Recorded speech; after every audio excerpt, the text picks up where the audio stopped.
To Ranipet சமையல். இன்றைக்கி நம்ம கஸ்டர்ட் பவுடர் எப்படி செய்கிறதுன்னு பார்க்கலாங்க.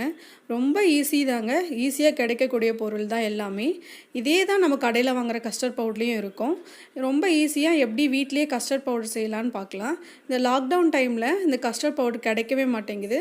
இப்போ நம்ம வீட்டிலையே செஞ்சுக்கலாம்.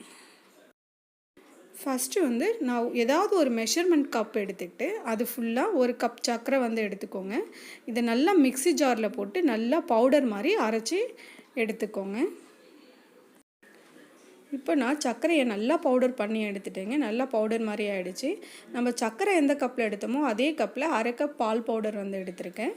அப்புறம் அதே கப்பில் அரை கப் கார்ன்ஃப்ளவர் மாவு எடுத்துக்கலாம். ஒரு கப் சர்க்கரைக்கு அரை கப் பால் பவுடர், அரை கப் கார்ன்ஃப்ளவர் மாவு. அடுத்தது ஃபுட் கலர் நான் சேர்க்குறேன். ஒரு 3லேருந்து 4 பிஞ்ச் அளவுக்கு ஃபுட் கலர் சேர்த்துக்கோங்க. நிறையா சேர்க்க வேண்டாம், கொஞ்சமாக சேர்த்தா போதும்.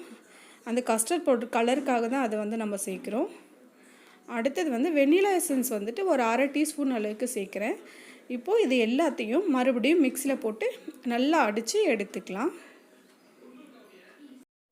இப்போ எல்லாத்தையும் சேர்த்து நான் நல்லா மிக்ஸியில் போட்டு ஒரு 1லேருந்து ஒரு 2 நிமிஷம் நல்லா அடித்து எடுத்திருக்கேன். பாருங்கள், சூப்பரான கஸ்டர்ட் பவுடர் ரெடி ஆகிடுச்சு. நம்ம கடையில் வாங்குகிற கஸ்டர்ட் பவுடர்லேயும் இதே பொருள் தான் இருக்கும். இந்த கஸ்டர்ட் பவுடர் ஸ்டார்ச்சுக்காக யூஸ் பண்ணுறது, வேறு ஒன்றுமே இல்லை. ரொம்ப ஈஸியாக இதை வீட்டிலையே செய்யலாம். அவ்வளோதாங்க, கஸ்டர்ட் பவுடர் ரெடி ஆகிடுச்சு. இப்போ இதை உடனே ஒரு ஏர்டைட் கண்டெய்னரில் போட்டு ஃப்ரிட்ஜில் ஸ்டோர் பண்ணிவிடுங்க. ஏன்னா நம்ம எதுவும் ப்ரிசர்வேட்டிவ்ஸ் எதுவும் ஆட் பண்ணல. அதனால் ரொம்ப எவ்வளோ சீக்கிரம் யூஸ் பண்ண முடியுமோ யூஸ் பண்ணிவிடுங்க. இதை வச்சு ஐஸ்கிரீம் செய்யலாம், நிறைய ஃபுட்டிங் ஐட்டம்லாம் செய்யலாங்க. இந்த வீடியோ உங்களுக்கு பிடிச்சிருந்துன்னா லைக் பண்ணுங்கள். எங்கள் சேனலுக்கு மறக்காமல் சப்ஸ்கிரைப் பண்ணுங்கள். தேங்க்யூ.